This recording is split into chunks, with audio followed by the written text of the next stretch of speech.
तथागतांचा सुआख्यात असा धम्म, तथागतांचा सुमार्गावर आरूढ असला संघ या तिन्ही रत्नांना अभिवादन करतो. विश्वरत्न बोधिसत्व महामानव आंबेडकर या महामानवसुद्धा अभिवादन करून या ठिकाणी उपस्थित असलेले पूजनीय भिक्खू शीलरत्नजी यांनासुद्धा पंचांग प्रणाम करून या ठिकाणी उपस्थित असलेले श्रद्धावान उपासक उपासिका तथा लहान बालक बालिका या सर्वांना माझा सस्नेह जय गुरु. तथागत बुद्धाच्या धम्मामध्ये आपण धम्म म्हणजे काय हे कालपासून वाचन सुरुवात केलं आहे.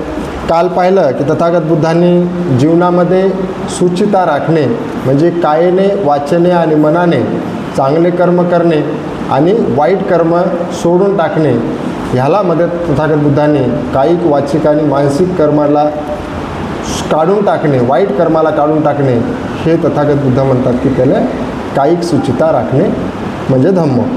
त्यानंतर आज आपण पाहणार आहोत की जीवनामध्ये जे पूर्णतता साधणे म्हणजे धम्म, तर पूर्णता किती प्रकारचे असतात तर तथागत बुद्ध म्हणतात की 3 प्रकारच्या पूर्णता असतात. तर एक पूर्णता असते म्हणजे परिपूर्ण होण्यासाठी, एक असते कायिक, वाचिक आणि मानसिक. तर तथागत बुद्ध म्हणतात की मानसिक जे पूर्णतता आहे म्हणजे मनाने म्हणजे चित्तमळातील पूर्णतता साधण्यासाठी तथागत बुद्ध म्हणतात की जे मनुष्याच्या चित्तामध्ये जे आश्रव आहेत किंवा आसव आहेत, जे 4 प्रकारचे आश्रव आहेत, काम आश्रव, भव आश्रव, दृष्टी आश्रव आणि अविद्या आश्रव, हे जे चित्तामध्ये उत्पन्न होणारे जे आश्रव आहेत, काम आश्रव, भव आश्रव, दृष्टी आश्रव आणि अविद्या आश्रव, हे आश्रव आहेत. हे जे आश्रव आहेत हे एक चित्ताचा भाग आहे. म्हणजे हे चित्तामध्ये असलेले आश्रव आहेत. म्हणजे हा एक चित्तमळ आहे. म्हणजे हा कायेचा नाही, वाचनाचा नाही, तर काम आश्रव, भव आश्रव, दृष्टी आश्रव आणि अविद्या आश्रव. काम आश्रव म्हणजे काय त्याची व्याख्या सहित सांगतो मी. तर जे मनुष्याला 5 इंद्रिय आहेत, डोळा इंद्रिय आहे, कान इंद्रिय आहे, जीभ इंद्रिय आहे, हे जे काही 5 इंद्रिय आहेत आणि 6वं जे आहे ते मन इंद्रिय आहे, ज्याला आपण तथागत बुद्धाच्या धम्मामध्ये पालीमध्ये षडायतन म्हणतो किंवा 6 आयतन म्हणतो किंवा 5 इंद्रिय म्हणतो. हे जे भाग आहे याच्यापासून ज्या काही विषय उत्पन्न होतात त्या विषयामध्ये गुंतून राहणं हे काय आहे, हे एक प्रकारचे विषय आणि त्याचे विषय जे इंद्रिय आणि इंद्रियाचा विषय आहे. एका इंद्रियाला एक विषय आहे ना. कान इंद्रिय आहे, कर्ण इंद्रिय आहे, तर याचा विषय काय आहे, ऐकणे. डोळ्याचा विषय काय आहे, पाहणे है ना. आणि जिभेचा विषय काय, चाखणे. शरीराचा जो विषय स्पर्श करणे है ना. अशा नाकाचा विषय जो आहे तो सुगंध घेणे. आता मग हे जे 5 इंद्रिय आहेत, मग हे 5 इंद्रियाला काढून टाकायचं काय, नेमका प्रश्न पडतो माणसाला की ह्याला काय केलं पाहिजे है ना. आज डोळे तर आहेत तर मग रूप तर दिसणारच आहे, साहजिक आहे ना. डोळे आहेत म्हणजे दिसणारच ना. मग ते स्त्री असो, पुरुष असो, काळा असो, गोरा असो, जे काही वस्तू असेल ती डोळ्याला दिसणारच आहे. त्याच्यानंतर जे काही खातो त्याचा आपल्याला चव तर कळणारच आहे. तथागत बुद्ध म्हणतात की हे जे आश्रव बनतात, आश्रव केव्हा बनतात, जेव्हा तुम्ही त्याच्यामध्ये आसक्त होता. काय होता, आसक्त होता म्हणजे तुम्हाला ते हवंसं वाटणं, पुन्हा पुन्हा ती वस्तू हवीशी वाटणं, पुन्हा पुन्हा पाहिजे, पुन्हा पाहिजे. डोळ्यांवर पाहिलं की पुन्हा पुन्हा पाहावं वाटणं, एखादी वस्तू खाली ती पुन्हा पुन्हा खावं वाटणे, एखादं जर ऐकलं की ते पुन्हा पुन्हा ऐकावं वाटणं, ह्याला म्हटलं गेलं आश्रव, काम आश्रव. भव आश्रव म्हणजे काय, भव आश्रव म्हणजे जे लोक बघा, आपण हे जे आहे ना मनुष्य वेगवेगळे जे तथागत बुद्धांना जेव्हा सम्यक संबोधी प्राप्त झाली आणि सम्यक संबोधी प्राप्त झाल्यानंतर तथागत बुद्धांनी पाहिलं की मी जे आहे तथागत बुद्धांना त्या ठिकाणी काही ज्याला अभिज्ञा म्हणतो, त्या अभिज्ञा उत्पन्न झाल्या. 6 प्रकारच्या अभिज्ञा आहेत, त्या अभिज्ञा उत्पन्न झाल्या. त्या अभिज्ञेच्या अंतर्गत त्यांना एक पुबे निवासानुसती नावाची अभिज्ञा उत्पन्न झाली. आणि त्यांनी पाहिलं पुबे निवासानुमते म्हणजे पूर्व ज्या ज्या ठिकाणी निवास केले, म्हणजे ज्या ज्या ठिकाणी जन्म घेतला, ते सगळं त्यांना जाणू लागलं. आणि जाणल्यानंतर त्या ज्या दिवशी सम्यक समजूत प्राप्त झाली, त्याच्या तिसऱ्या प्रहारामध्ये त्यांना त्या ठिकाणी प्रतीत्य समुत्पादाचं ज्ञान झालं. प्रतीत्य समुत्पाद अनिलोक आणि प्रतिलोक, म्हणजे एका याच्यामुळं जन्म होतो, तर एका याच्यामुळं जन्माची कडी तुटते. तर अशा प्रकारे जे आहे ते आश्रव जे आहेत ते पूर्णपणे आश्रव ह्या जीवनामध्ये जे नष्ट करतात ते चित्त विमुक्तीचा, म्हणजे चित्त विमुक्त म्हणजे एखाद्याला प्राण्याला जर बांधलेला असेल तर तिथं बांधलेलाच राहतो. आणि जेव्हा त्याला मोकळं केलं जातं, मग त्याला कळतं मी आता मोकळा झालो. तसं आपल्याला सुद्धा जाणीव होते त्याची, की आपण कोणत्या बंधनामध्ये बंधलेले आहोत, म्हणजे आपल्यामध्ये आता कशाची आसक्ती राहिलेली आहे. एखादी वेळेस समजा मनुष्याची सगळ्या आसक्ती निघून गेल्या, तर मुलाचं लग्न होण्याची तरी आसक्ती राहते, नातवाचं लग्न होण्याची तरी आसक्ती राहते. काय म्हणजे मुलाचं लग्न झालं तर नातू पाहण्याची आसक्ती राहते, त्याच्यानंतर नातवाचं लग्न पाहण्यापर्यंत राहते. त्याच्या पलीकडे गेलं तर नातवालाही लेकरं व्हावं म्हणजे पण ते पाहावं वाटते. म्हणजे काय झाली, ही जी आहे ती आसक्ती झाली, आसक्ती. तर तथागत बुद्ध म्हणतात की म्हणजे चित्ताची आसक्ती झाली तर मनुष्याला जाणीव होते की आपल्या चित्तामध्ये आता कोणत्या प्रकारची आसक्ती बाकी राहिलेली आहे, है ना. कोणी म्हणते आता सगळं झालं रे बापू, सगळं जीवनामध्ये पाहिलं, सगळ्या गोष्टी पाहिल्या, सगळे देव पाहिले, धर्म पाहिले, काही पाहिले, पण ह्या नाताचं एकदा लग्न झालं, त्याचं पोरगं पाहिलं की माझं बस झालं, आता संपलं. ही जी काय आहे हीच तथागत बुद्धांनी पाहिलं, ही तृष्णा आहे. तृष्णा म्हणजे काय, हाव, इच्छा, आवाहव असं वाटणं, लोभ होणं. हे तथागत बुद्ध म्हणतात की अशा प्रकारे जे चित्तामध्ये जे काही गोष्टी उत्पन्न होतात, तर त्या चित्त विमुक्त म्हणजे ज्याच्या चित्तातून ते निघून गेल्या मनात, म्हणजे हे एकदम खोल असतात, एवढ्या सोप्या नाहीत काढणं आणि एवढं सोपंही नाही. तर तथागत बुद्ध म्हणतात की अशा चित्तविमुक्तीचा अनुभव घेणे आणि प्रज्ञेने, बुद्ध काय म्हणतात, प्रज्ञेने विमुक्तीच म्हणजे प्रज्ञेने आसवापासून विमुक्ती मिळवणे. आपण प्रज्ञा काल ऐकलं, प्रज्ञा किती प्रकारचे, प्रज्ञा श्रुतमय प्रज्ञा आहे, चिंतनमय प्रज्ञा आहे आणि भावनामय प्रज्ञा आहे. ही आश्रव काढण्यासाठी किंवा आसव काढण्यासाठी त्या व्यक्तीला भावनामय प्रज्ञा लागते. भावनामय प्रज्ञेशिवाय हे निघू शकत नाहीत.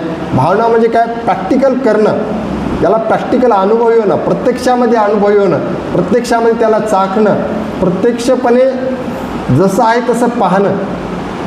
बुद्ध म्हणतात की जो व्यक्ती जो प्रज्ञेने ह्या आसवापासून विमुक्त होतो, त्याच अवस्थेत सतत वर्तने म्हणजे हे सतत त्याच अवस्थेमध्ये राहणं, ह्याला बुद्ध म्हणतात की ही मानसिक पूर्णता साधणे. मानसिक पूर्णता साधणे. तसं आपण पाहायला गेलं तर आपल्यासाठी उपासकासाठी जे आहे ते 10 अकुशल कर्म आहेत. आपण पाहू एखादी 10 अकुशल कर्म आहे ना, कायेनं होणारे अकुशल कर्म, वाचेनं होणारे आणि मनानं होणारे. जसे कायेचे 4 कर्म आहेत, वाचेचे 3 आहेत आणि मनाचे 3 आहेत. असे जवळजवळ 10 अकुशल कर्म आहेत, म्हणजे कायेनं होणारे, वाचेनं होणारे आणि मनानं होणारे. तर तथागत बुद्ध याच्याही पुढं जाऊन जे एक सुभीती नावाचे भिक्खू असतात त्यांच्यासोबत तथागत बुद्ध ह्याविषयी चर्चा करत आहेत. तर तथागत बुद्ध म्हणतात की ह्या सुभूतींना सांगितलेले आहेत की बुद्ध म्हणतात की सुभूती बोधिसत्वाची दान पारमिता कोणत्या प्रकारची असते. आपण धम्म म्हणजे काय जाणत असताना पाहतो की जीवनामध्ये पूर्णता साधणे, जेव्हा आपण मागे ऐकलं की 10 प्रकारच्या पारमिता आहेत, ज्याच्यामध्ये दान आहे, शील आहे, निष्क्रमण आहे, ह्या ज्या गोष्टी आहेत, तशाच प्रकारे बुद्ध जे आहे ते बोधिसत्वाच्या, आता जे बोधिसत्व होण्यासाठी किंवा बोधिसत्व असलेल्या व्यक्तीच्या पारमिता कोणत्या प्रकारच्या असतात, तर भगवान बुद्ध म्हणतात की बोधिसत्वाच्या चित्ताच्या अवस्थाची जाणीव ठेवून अंतर्बाह्य वस्तूचे दान करतो. ही एक बोधिसत्वाची पारमिता आहे आणि त्या सर्व प्राणीमात्रांना दिल्यावर बोधीला त्या अर्पण करतो. बोधीला म्हणजे, बोधी म्हणजे काय, ज्ञान है ना, बुद्धी बोधी, पण बुद्धी ज्ञानाचा भाग म्हणजे वेगळा आहे. तो बोधी म्हणजे प्रज्ञा.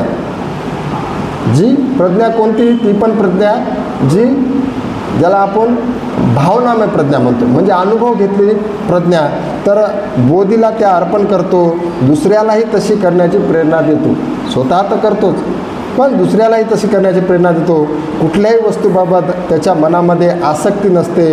ह्या अवस्थेला दान पारमिता म्हणतात. बघा, दान देत असताना ना, दान तुम्ही किती देता त्याला महत्त्व नाही. तुम्ही ते दान देत असताना तुमच्या चित्ताची अवस्था कशी आहे. बुद्ध काय म्हणतात, हे दान अवस्था त्याच्या दान देत असताना त्याच्या मनामध्ये आसक्ती नसते. नाहीतर बाकी ठिकाणी कसं आहे, दान दिल्यानंतर त्याच्या बदल्यामध्ये काहीतरी घेण्याची भावना असते इतर ठिकाणी. नाहीतर आधी तू दे मग आम्ही देतो, मला नोकरी लागू दे तेव्हा आम्ही काहीतरी देतो, मुलगा हो दे आम्ही काहीतरी देतो. ही इतर ठिकाणी काय, आधी तू दे मग आम्ही तुला देतो.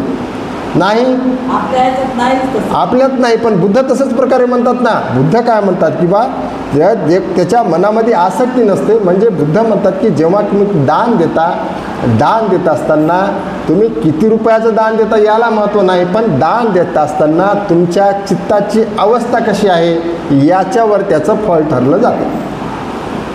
दान देत असताना तुमच्या चित्ताची अवस्था फार महत्त्वाची. तुमच्या चित्तामध्ये काय उत्पन्न झालं. बुद्ध याच्यानंतर म्हणतात की जेव्हा केव्हा तुमच्या चित्तामध्ये दान देण्याची म्हणजे अशी इच्छा निर्माण झाली तर बुद्ध म्हणतात तेव्हाच दान दिलं पाहिजे. तुम्हाला केव्हाही समजा असं वाटलं की कुणाला 2 रुपये असो, 5 रुपये, 10 रुपये जे दान द्यायचं असेल आणि तुमच्या ते चित्तामध्ये उत्पन्न झालं की झाल्यावर तुम्ही दान द्यायला पाहिजे. ते खूप फलदायी ठरते असं म्हणतात. आणि बुद्ध म्हणतात की ते दान देत असताना कुठल्याही प्रकारची त्याच्या चित्तामध्ये जे आसक्ती नसते.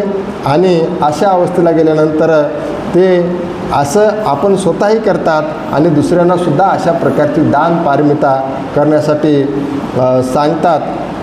भगवान बुद्ध पुन्हा म्हणतात की सुबुती बोधिसत्वाची शील पारमिता कशा प्रकारची असते. तर या पारमितेत स्वतः सदाचारी 10 पथ्ये पाळीत असतो आणि इतरांनाही तसे करण्याची प्रेरणा देतो. जे कोणी श्रामणेर झाले असतील ते श्रामणेरांना दशशिला असतात. जे 75 शेके नियम आहेत त्यांच्यामध्ये जेव्हा ते तिकडून चिवर काढून आल्यानंतर सुद्धा त्यांना 10 शिलाचं पालन करावं लागतं आणि चिवरामध्ये सुद्धा 10 शिलाचं पालन करावं लागतं. जसं आपण पंचशील आणि अष्टशील पालन करतो. तर बुद्ध म्हणतात की सदाचाराची 10 पथ्ये पाळीत असतो आणि इतरांनाही तशी करण्याची प्रेरणा देत असतो. बोधिसत्वाची शांती पारमिता कशी असते. या पारमितेत तो स्वतःला क्षमाशील होऊन इतरांना तसे होण्याची प्रेरणा देतो. स्वतःही लोकांवर म्हणजे लोकांना क्षमाशील म्हणजे त्यांना माफ करणे किंवा त्यांच्याविषयी दया दाखवणे, करुणा दाखवणे असं स्वतःही करतात असतात आणि ते लोकांनासुद्धा दुसऱ्यांनासुद्धा करण्यासाठी तशी जे आहे ते प्रेरणा देत असतात. या प्रकारच्या 5ही पारमितांच्या परिपूर्ण अखंड मग्न राहतो आणि इतरांनाही तशा प्रकारे तो करण्यासाठी सांगत असतो. असं सुबुद्धी म्हणतेजींना ते तथागत बुद्ध पारमिताविषयी सांगत आहेत. कशामध्ये सांगत आहेत, जीवनामध्ये परिपूर्णता साधण्यासाठी ह्या पारमिता पूर्ण कराव्या लागतात. त्यानंतर बुद्ध म्हणतात की बोधिसत्वाची समाधी पारमिता ही कशी असते. समाधी पारमिता कशी असते तर या पारमितेमध्ये कौशल्याने ते ध्यान साधतो. ध्यान तथापि तो तत्संबंधित रूप लोकात परत जन्म घेत नाही. आता मग प्रश्न पडते आपल्याला की रूप लोकात जन्म घेत नाही तर मग कुठं जन्म घेते, है ना. रूप कशाला म्हणतात? रूप म्हणजे आपण पाहिलं मागे तुम्हाला एक गोष्ट सांगितलं मी की रूप म्हणजे जे 4 महाभूतांनी बनलेलं शरीर, याला काय म्हटलं गेलं? रूपस्कंद, है ना. तुम्हाला जेव्हा प्रतीत समुत्पाद जाण्याचं असेल तर तेव्हा ज्या व्यक्तीला नाम आणि रूप कळालं, नाम आणि रूप कळालं. नाम म्हणजे काय?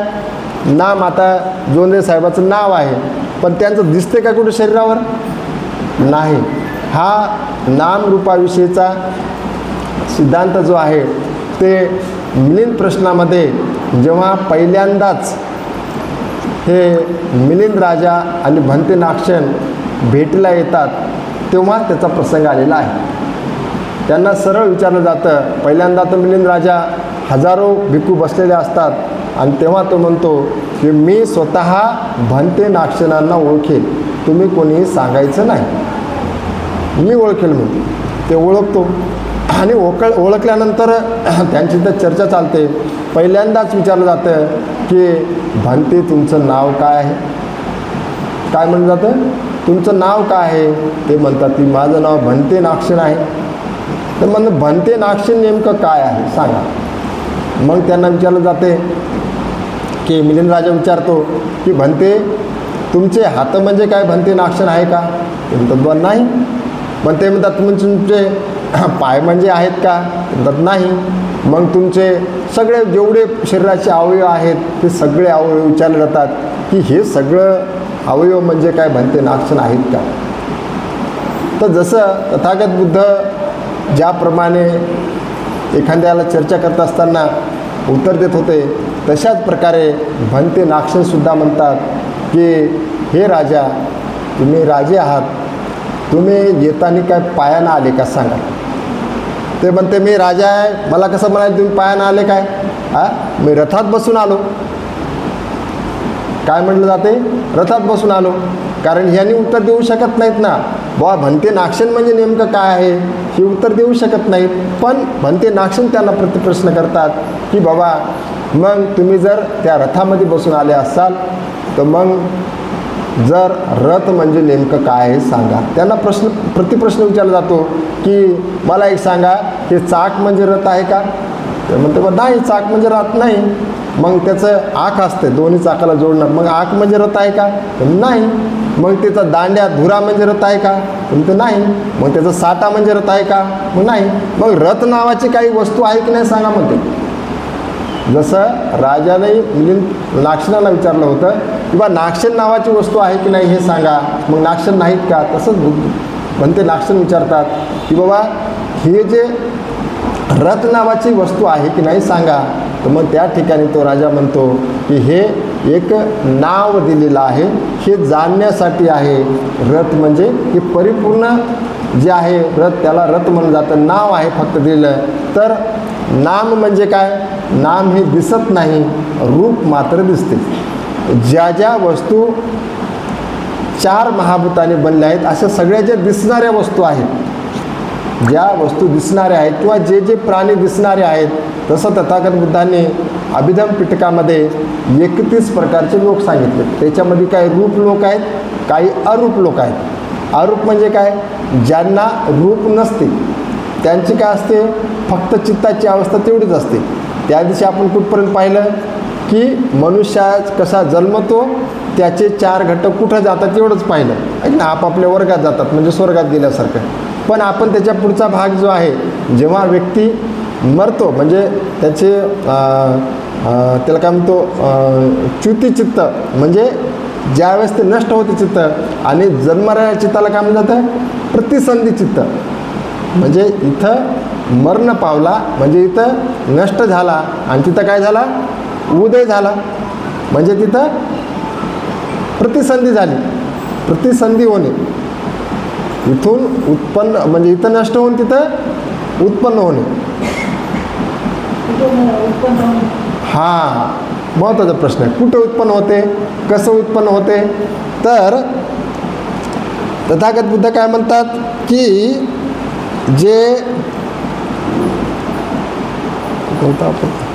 हां, तो काय करतो, रूप लोकामध्ये परत जन्म घेत नाही, है ना. हे पाहिलं आपण. तर कुठं जन्म होतो, कसा जन्म होतो, आता साध्या म्हणजे आपल्या गावरानी भाषेमध्ये आपला समजेल असं तर सांगतो. हे बघा, आमच्याकडे पहिलं स्पीकर असायचे, म्हणजे घरी साऊंड असायचे. ते कधी कधी साऊंड काय वाटायचे, फुटायचे आमच्या घरचे. मग फुटल्यावर आम्ही काय करायचो, लेकरं त्याला खेळायचं. पण त्याच्यामध्ये 2 प्रकार असायचे. ते साऊंड असा गोल असायचा आणि ते साऊंड जे आहे ते एका बाजूला असा होता की ते 2 तुकडे धरले तर एका ठिकाणी ऑटोमॅटिक चिटकायचे. काय व्हायचे, ऑटोमॅटिक चिटकायचे. आणि दुसऱ्या दिशेला धरलं तर ते दूर पळायचे. मग आम्ही त्याची मजा घ्यायचो, दूर पळायचे. लोहचिंबक है ना. मग लोहचिंबक.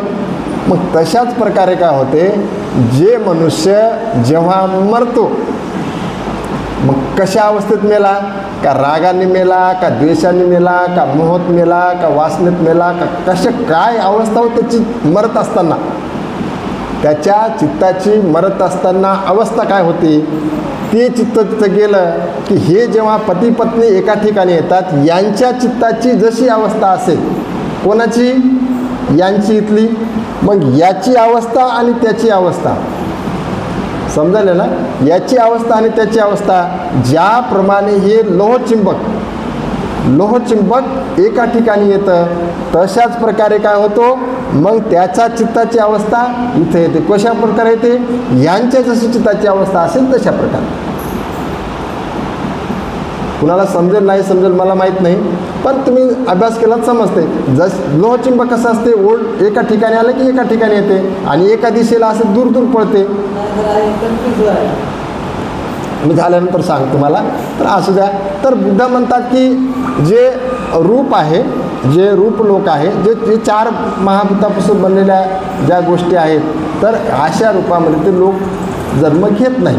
तथागत बुद्धाच्या जेव्हा तुम्ही जर मध्यम निकाय, दिव्य निकाय, अंगुत्तर निकाय वाचायला गेले, तर असंही तथागत बुद्धाच्या बरेच वेळेस असं वाचन आलं त्याच्यामध्ये की तथागत बुद्ध ध्यान करून काय केले, दुसऱ्या ठिकाणी सुद्धा जाऊन त्यांनी दुसऱ्या लोकातल्या लोकांना पण धम्म सांगितलेला आहे. पण आपल्याला खाण्याची व्यवस्था नव्हती त्या काळामध्ये, म्हणून बाबासाहेबांनी एका गोष्टी घेतल्या नाही. अगोदर खाण्याची व्यवस्था पाहिजे, राहण्याची जे सोशल सामाजिक ज्या म्हणजे गरजेच्या वस्तू आहेत त्याच आपल्या परिपूर्ण झाल्या नव्हत्या तेव्हा पण, आणि आणखी पण झाल्या नाही. तेवढं अध्यात्माकडे जायला आपला आणखी वेळ नाही किंवा तेवढं समजण्यासाठी नाही. लोक कन्फ्युजन होतील अक्षरशः, म्हणजे दुविधेमध्ये पडतील. म्हणून ते काही विषय बाबासाहेबांनी घेत नाही, आदर काही गोष्टी घेतल्या तेवढ्यावरच आपण कन्फ्यूज राहतो, म्हणजे दुविधेमध्ये असतो. तर बुद्ध म्हणतात की बा अशा प्रकारच्या जे जन्म आहे तो घेत नाही, है ना. जसं 4 प्रकारचे सांगितलं गेलं. काय सांगितलं गेलं, श्रोतापन्न, सुकृतागामी, अनागामी आणि आरंत, है ना. आपण म्हणतो की नाही, आले म्हणलं आपण नमो तस्स भगवतो आरहतो सम्मा संबुद्धस्स. मग तेव्हा आपण आरहत म्हणतो, मग आरहतचा सुद्धा अर्थ आपण जाणायला पाहिजे. आरहत का म्हणतो, कारण त्याच्या अगोदर पण 3 अवस्था आहेत. श्रोतापन्न आहे, सुकृतागामी आहे, अनागामी आहे आणि आरंत आहे. मग ज्या व्यक्तीच्या चित्तामधून जसे जसे चित्त मन निघून जातील तशी तशी त्याला ती अवस्था प्राप्त होते. तथागत बुद्ध तर तशाच प्रकारे म्हणतात की जो ध्यान साधतो, तृष्णेपासून मुक्त झालेला, विमुक्त झालेला आहे ना. आर म्हणजे काय, त्याचे शत्रू. हंतो म्हणजे काय, त्यांना काढणारा अरहंत आहे ना. आता आपण एक साधा प्रश्न घेऊ, म्हणजे आणखी तुम्हाला उदाहरण समजेल की मग ज्या लोकांच्या चित्तामध्ये चित्तमल असतं त्यांचा जन्म होतो.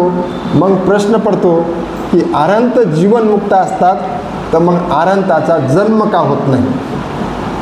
अरहंत तुम्ही जर मराठीमध्ये वाचलं की नमो तस्स भगवतो आरहतो सम्मा संबुद्ध, याचा अर्थ जर वाचायला गेलं तर मी नमो म्हणजे काय, नमन करतो, है ना. नमोचं म्हणजे नमन करतो.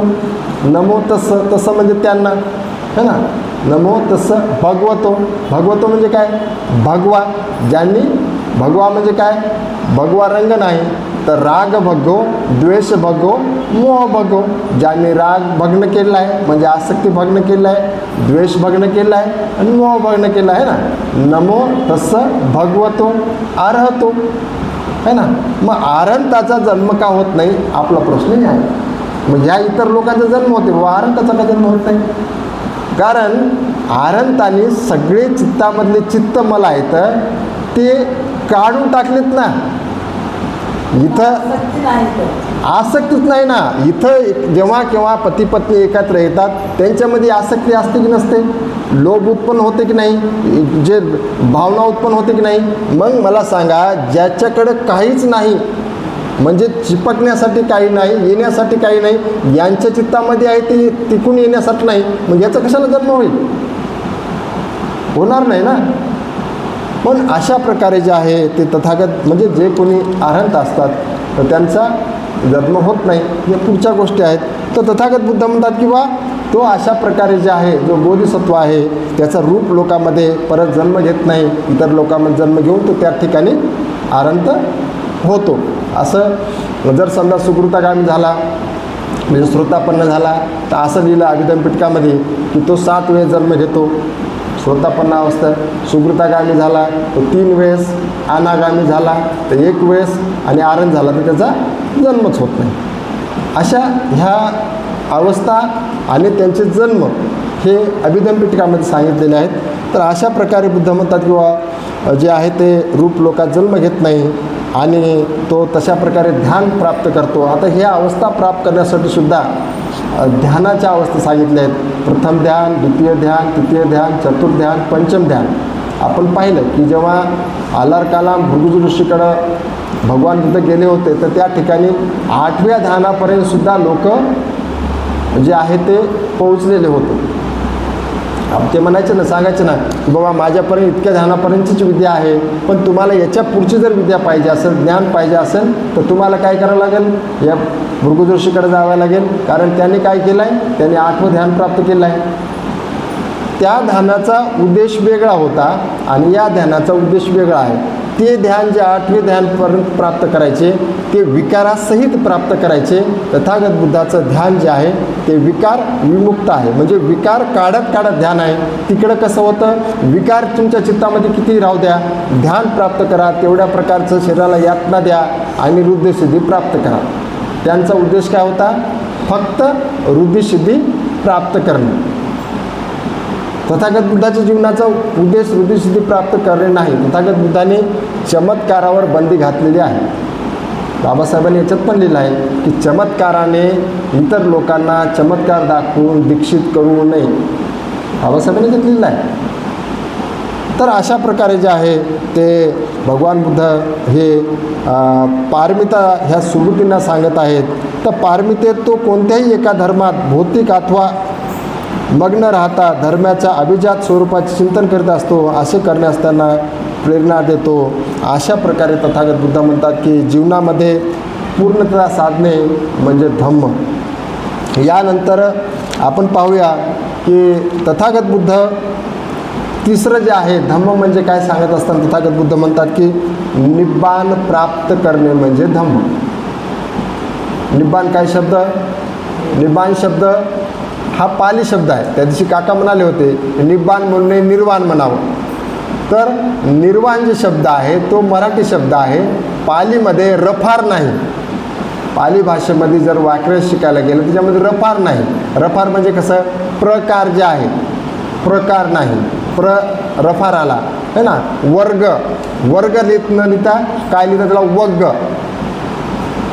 ही पाली भाषा व्याकरणाचा भाग आहे. मराठीमध्ये निर्वाण म्हणतात. आमच्या जोंधे साहेबाला सगळं माहिती आहे. तर पालीमध्ये मराठीमध्ये निर्वाण म्हणतात आणि पालीमध्ये निब्बाण म्हणतात. जसं आपण इकडं धर्म म्हणतो तर इकडे काय म्हणतो?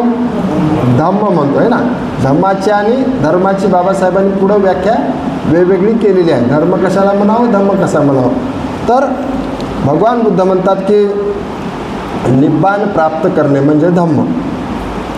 तर सर्व सुखामध्ये भगवान बुद्ध काय म्हणतात की सर्व सुखामध्ये निब्बाण परम सुख म्हणजे निर्वाण प्राप्त करणे म्हणजे तो सर्वात श्रेष्ठ सुख आहे आणि कशानेही ते निर्वाण सुख कशानेही लाभत नाही असे भगवान बुद्धाचे वचन आहे. आता बघा, आता आपला पुन्हा प्रश्न पडते की निर्वाण म्हणजे काय आहे का नाही? हो ना, निर्दोष जीवन म्हणलं तर आपल्यात दोष राहतेच की आपल्यात. म्हणून तर साहेबांनी शेवटची प्रतिज्ञा दिली की आपणात दोष असंख्य, आपण ते प्रतिज्ञा करून या करण्याची आहे ना. प्रतिज्ञा दिली ना, आपला दुसरी प्रतिज्ञा आहे की हा की ना. असंख्य अनंत दोष आहेत म्हणून बाबासाहेबांना कळलं असेल बा आपले दोष आहेत. पण निर्दोष जीवन आपलं तेवढं शक्य नाही ना. काही लोक म्हणतात पंचशील पालनच करणं सोपं नाही म्हणतात. ती पुढचं तर वेगळी गोष्ट आहे. आपण चर्चा केली अशी म्हणले अवघड आहे म्हणले पंचशील पालन करणं. असं तर निब्बाण बघा, आपण साध्या आपल्या गावरानी भाषेमध्ये सांगायचं गेलं तर आपल्याकडे एक सण असते बघा. त्या सणात काय करतो आपण, वाण घेऊन जातो लोकांच्या घरी, आहे की नाही. ते त्याला काय म्हणतो आपण, सण असते त्याच्यामध्ये आपण जांब, हां मकर सण असं आपलं उदाहरणासाठी घ्यायलो, आपला काही गरज नाही त्याची. हां आहे ना, ते वाण म्हणजे काय वस्तू आहे की नाही. उदाहरणासाठी काही गोष्टी उदाहरणं समजतात, आहे की नाही.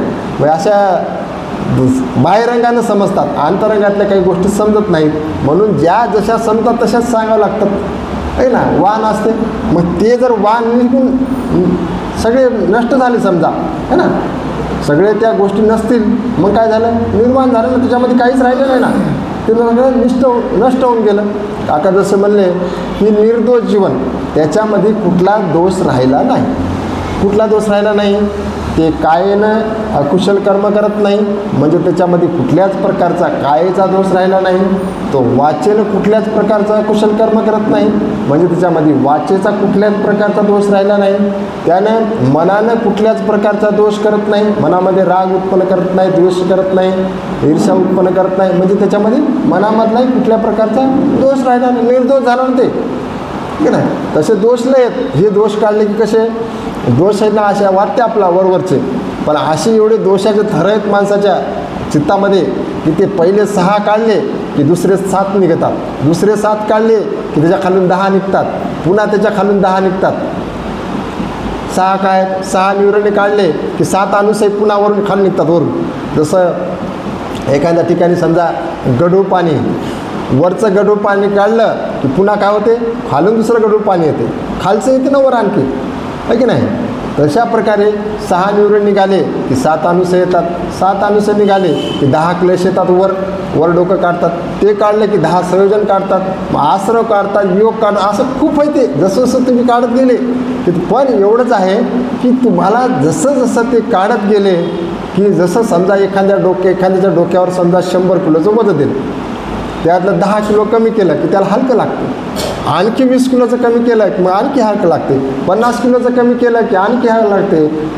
जर 80 किलो कमी केलं की मग 20 किलो राहते. जसं जसं तुमच्या ते निघून जात राहिले तसं तसं तुम्हाला काय होते, मग हलकं लागते.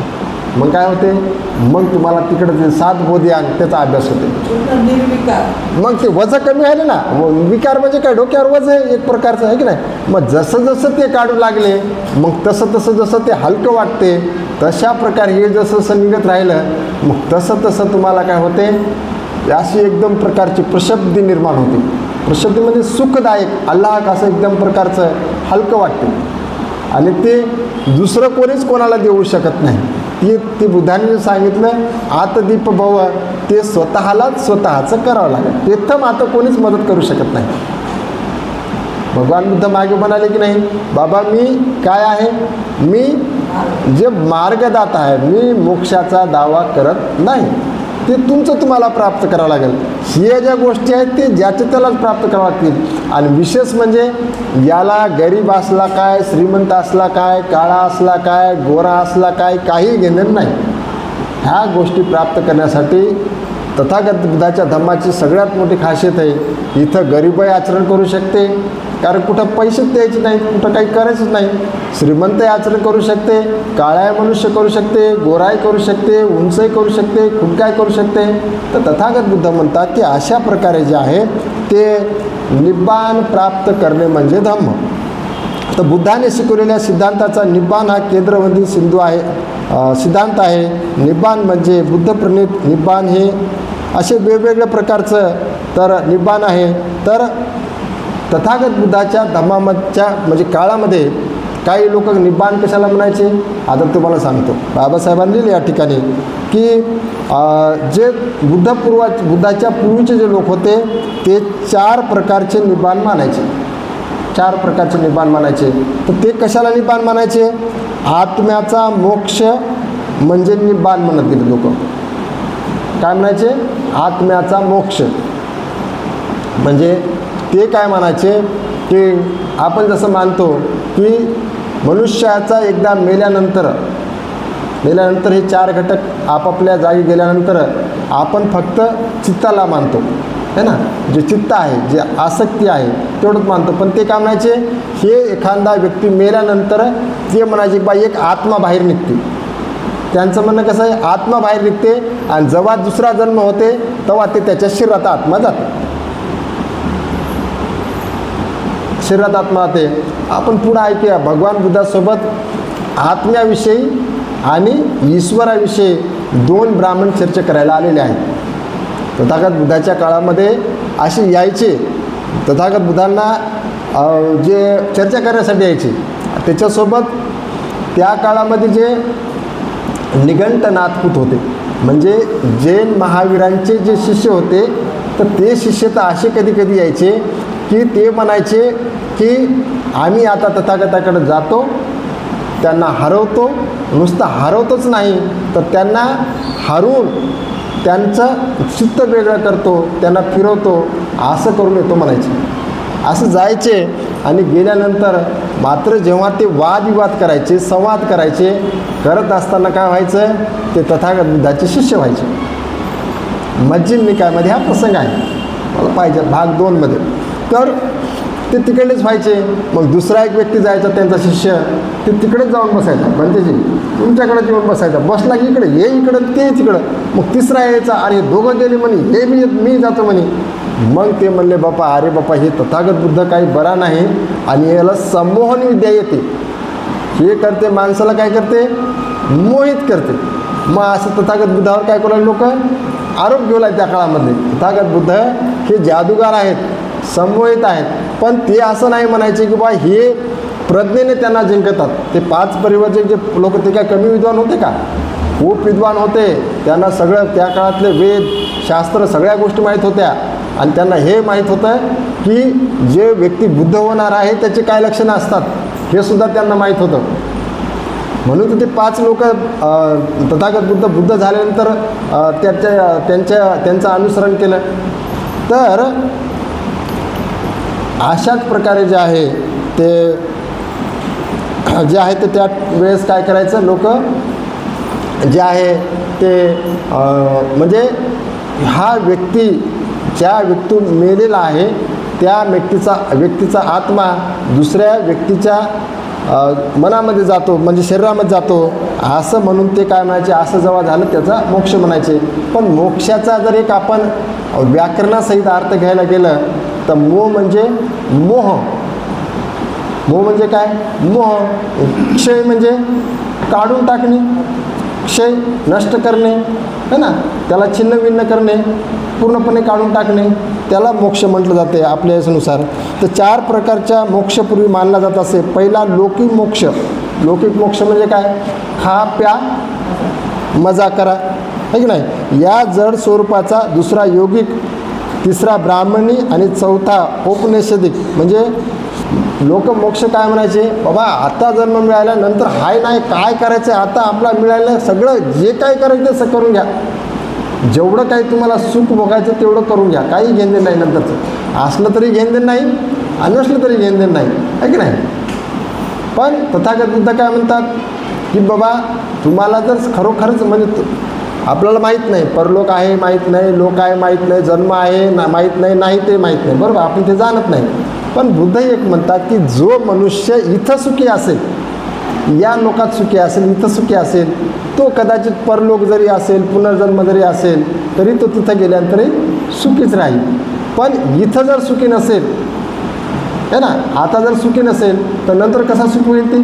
म्हणजे जर एखादा व्यक्ती वर्तमान काळात सुखी नाही तर तो भविष्यकाळात भूतकाळात कसा सुखी होईल. कारण वर्तमान काळच हा भूतकाळ बनत असतो. म्हणून तथागत बुद्ध हे जे आहे ते अशा वेगवेगळ्या प्रकारे लोकांनी त्या काळामध्ये निर्वाणाची म्हणजे जे व्याख्या मांडलेली आहे.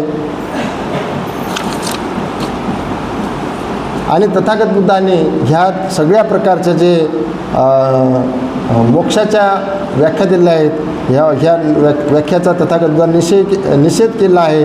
म्हणून निब्बाणविषयक ब्राह्मणी आणि औपनिषदिक शिकवणीचे तथागत बुद्धांनी खंडन करणे बुद्धाला कठीण गेले नाही.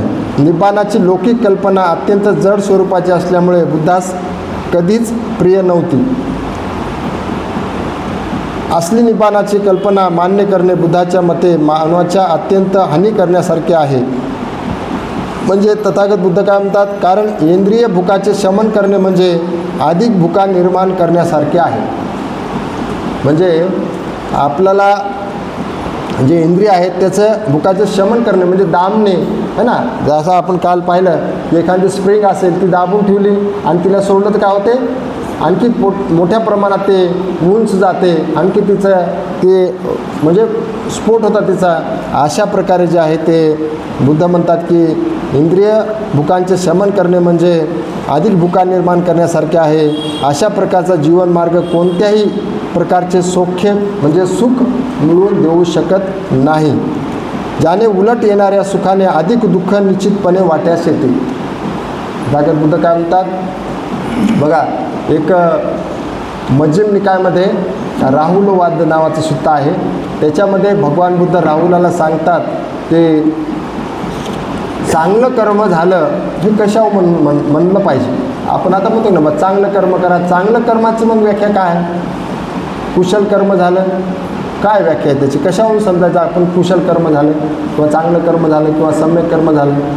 तथागत बुद्ध म्हणतात की जे कर्म केल्यानंतर तुम्हाला आताही पश्चाताप नाही झाला पाहिजे आणि भविष्यातही पश्चाताप नाही झाला पाहिजे.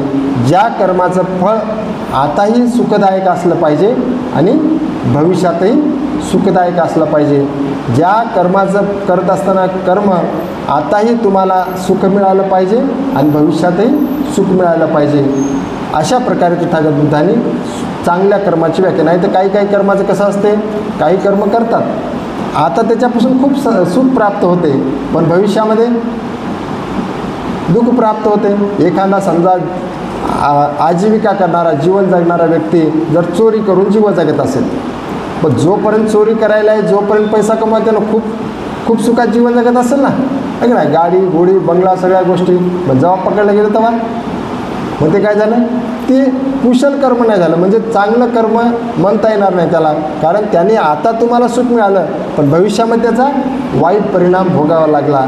आणि बुद्ध म्हणतात की त्याचं जे कर्म करत असताना त्याचं स्वतःला सुद्धा सुख मिळालं पाहिजे आणि दुसऱ्याला सुद्धा सुख मिळालं पाहिजे. जसं तथागत बुद्धाने जे आहे ते 4 प्रकारचे लोक सांगितले. 4 प्रकारचे लोक सांगितले. कसे लोक सांगितले की तथागत बुद्ध म्हणतात की मनुष्य प्राणी 4 प्रकारचे आहेत. कसे, एक प्राणी आहे, एक लोक आहे जो फक्त दुसऱ्याचं परहित करणारा. एक व्यक्ती काय, परहित करणारा म्हणजे आपलं स्वतःचं हित न करता तो फक्त दुसऱ्याचं हित करण्यामध्ये म्हणजे सतत कार्यरत असतो, त्याला म्हटलं गेलं परहित करणारा व्यक्ती. दुसरा व्यक्ती जे आहे ते स्वहित करणारा, स्वतःचंच हित, योजना आपल्याच गळ्यात, ही आपल्याच खिशात, सगळं आपल्याच खिशात, दुसऱ्याचा कोणालाही काही होऊ द्यायचं नाही, फक्त आलं ते आपलंच घ्यायचं, त्याला म्हटलं गेलं स्वहित करणारा. दुसरा व्यक्ती कोणता आहे, जे व्यक्ती स्वतःचं हित करत नाही आणि दुसऱ्याचं हित करत नाही, आहे की नाही. म्हणजे मायबापाचंही भलं नाही, बायकोचंही भलं नाही, लेकराचंही भलं नाही, समाजाचंही भलं नाही, धर्माचंही भलं नाही, कोणाचं भलं, उच्छेदवादी, आहे की नाही. त्याला काहीच घेणे नसते. आपला एक प्रकारचा त्याला काय म्हणतो, खऱ्या नरकातला व्यक्ती. नरकातला व्यक्ती जर असेल कोणी, नरक मेल्यानंतरचं नाही, जीवन पण व्यक्तीमधलं काय, खायचं प्यायचं आपलं, पिऊन राहायचं, काही चिंता नाही, माईची चिंता नाही, बापाची चिंता नाही, लेकराची चिंता नाही, समाजाचं तर घेणं देणंच नाही, तिने समाजाचं धर्माचं तर वेगळी त्याची तर दूरच राहिला, पण तो न स्वतःचं हित करतो ना परहित करतो, स्वतःचं हित करत नाही आणि परहितही करत नाही. तर पहिला व्यक्ती फक्त परहित करतो, दुसरा व्यक्ती स्वहित करतो, हा परहितही करत नाही आणि स्वहितही करत नाही. आणि दुसरा एक व्यक्ती असतो तो स्वतःचं सुद्धा हित करतो आणि दुसऱ्याचं हित करतो, स्वहित आणि परहित साधणारा. अशा प्रकारे 4 प्रकारचे लोक तथागत बुद्धांनी सांगितलेले आहेत. तर जे अशा प्रकारे जे कर्म करतो, आपण कर्माविषयी सांगत होतो की कर्म अशा प्रकारे जर करतो तर तो जो परहित करणारा आणि स्वहित करणारा तथागत बुद्ध म्हणतात की असा व्यक्ती तथागत बुद्धांना अपेक्षित होता. याच्यानंतर तथागत बुद्धाने दुसरे पण 4 प्रकारे आणि 4 खूप प्रकार सांगितले तथागत बुद्धाने.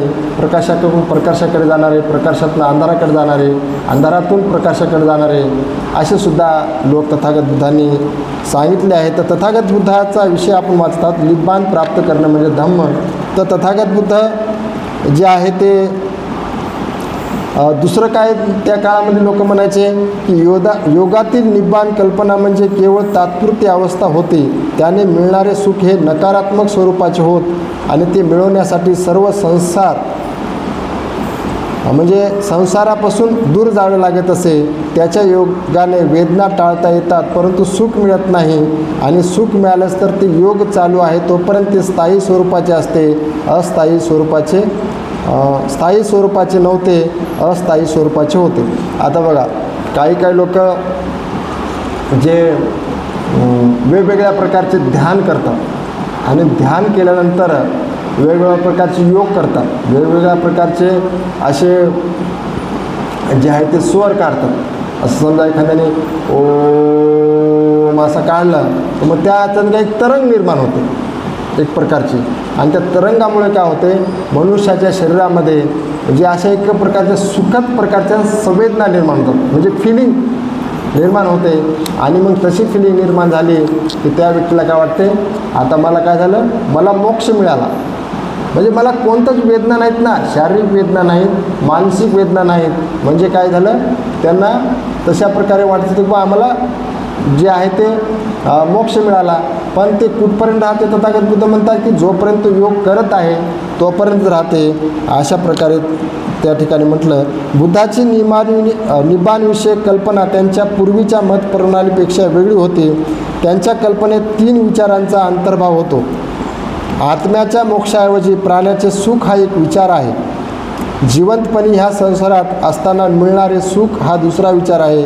आत्म्याचा मोक्ष आणि मृत्यूनंतर आत्म्याला मोक्ष मिळणे हे 2 विचार बुद्धाच्या निब्बाण कल्पनेतील अगदी अपरिचित आहेत. म्हणजे या दोन्ही गोष्टी आहेत बुद्धाने. आता जसं आपण म्हटलं बघा, ज्या सगळ्या गोष्टी आहेत ना ते इथंच आहेत. मोक्ष इथंच आहे, निर्वाण इथंच आहे. ज्या सगळ्या गोष्टी तर मेल्यानंतर काहीच नाही. मेल्यानंतर कुणाला काय माहिती, मला सांगा. मेल्यानंतर जर असेल एखादा माणूस मरून जाऊन येऊन सांगितलं आपल्याला, म्हणून सगळ्या गोष्टी इथंच आहेत. तुम्ही मेल्यानंतर एखादं सुख प्राप्त व्हावं म्हणून करत असाल तर ते बिलकुल करू नका. इथंच या ठिकाणी त्याचा आपल्याला उपभोग घेता आला पाहिजे, याच ठिकाणी त्याचं सुख मिळालं पाहिजे, एक ठिकाणी त्याचा आनंद घेता आला पाहिजे, याच ठिकाणी त्याचं चांगलं फळ चाखता आलं पाहिजे. अशा प्रकारे जे आहे तथागत बुद्ध जे आहे ते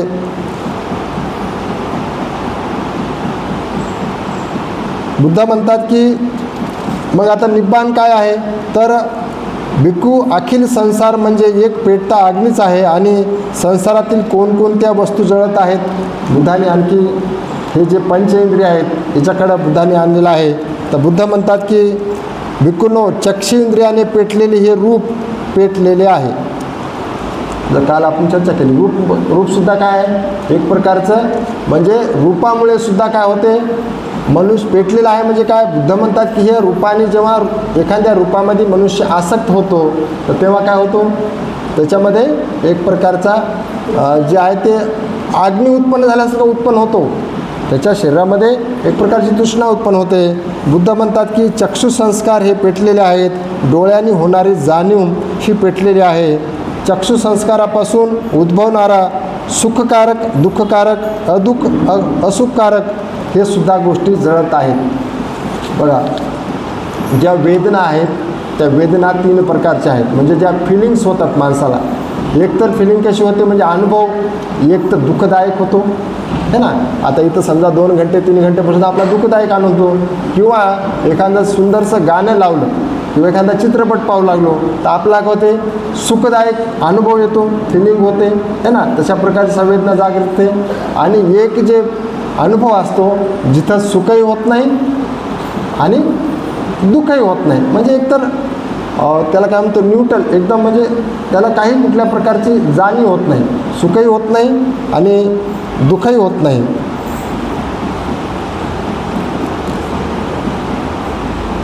म्हणून बुद्ध म्हणतात की, आणि ह्या त्या कशामुळे पेटलेल्या आहेत, तर बुद्ध म्हणतात की राग आग्नीने, द्वेष आग्नीने, मोह आग्नीने, जरा मरण दुःख दोमनस्य याप्रमाणेच उपायास निराशा यामुळे जळत आहेत.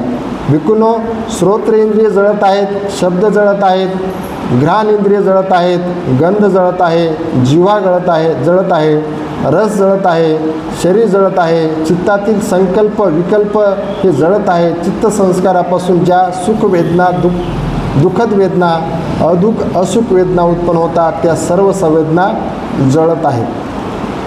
तर तथागत बुद्ध म्हणतात की ह्या ज्या गोष्टीपासून मनुष्याला जे आसक्ती निर्माण होते, तर आसक्तीमुळे काय होते, मनुष्य पुन्हा पुन्हा दुःखामध्ये जातो. तर अशा प्रकारे तथागत बुद्ध म्हणतात की राग आग्नीने, मोह आग्नीने, जरा मृत्यू दुःख दोमनस्य याप्रमाणे उपायास यांच्यामुळे जळत आहेत. हे जाणल्यावर भगवान बुद्ध त्या भिक्खूंना सांगत आहेत, हे जाणल्यावर भिक्खूंनो, प्रज्ञावान श्रेष्ठाच्या मनात उपेक्षा विरक्ती उत्पन्न होते आणि उपेक्षेमुळे त्यांच्या ठिकाणीचे राग आग्नी आदी विकार मावळतात. ज्याच्या चित्तामध्ये प्रज्ञा हे सगळं त्यांनी जाणलं. आधी काय जाणावं लागेल, बघा, एखाद्या व्यक्तीला जर दोन्ही गोष्टी जर कळाल्या तर त्याला समजतील. म्हणजे दोन्ही गोष्टी काय कळायला पाहिजे, बाबा रे, रात्र आहे म्हणजे अंधार आहे, दिवस आहे म्हणजे उजेड आहे. म्हणजे ज्या व्यक्तीला अंधार कळाला तर त्याला उजेड पण कळेल, उजेड कळालं तर अंधार कळेल. नाही तर एखादा व्यक्ती आंधळा आहे आणि आंधळ्याला म्हणलं आपण की आता दिवस निघाला, बघ किती लय ऊन पडले, तर ते पण बाबा माझ्यासाठी दिवसही नाही, ऊनही नाही, रात्रही नाही, माझ्यासाठी सगळं सारखंच आहे. तर तथागत बुद्ध म्हणतात की असं जर एखाद्या व्यक्तीला चांगली गोष्ट काय आहे कळाली आणि वाईट गोष्ट काय आहे कळाली, या 2 गोष्टी जर समजल्या, दोन्ही गोष्टी जर समजल्या की त्याला कळालं की बाबा हे जे हा अंधार आहे, हा उजेड आहे, तशाच प्रकारे ह्या गोष्टी सगळ्या वाईट आहेत. ह्या पंच इंद्रियापासून उत्पन्न होणारे जे सगळे विषय आहेत, हे विषय काय आहेत, हे सगळे विषय मनुष्याला नाशाकडे नेणार आहेत. ह्या 5 इंद्रियाला जे 5 विषय आहेत, विषय कसा आहे बघा, साधे उदाहरण सांगतो, 2-3 उदाहरणं.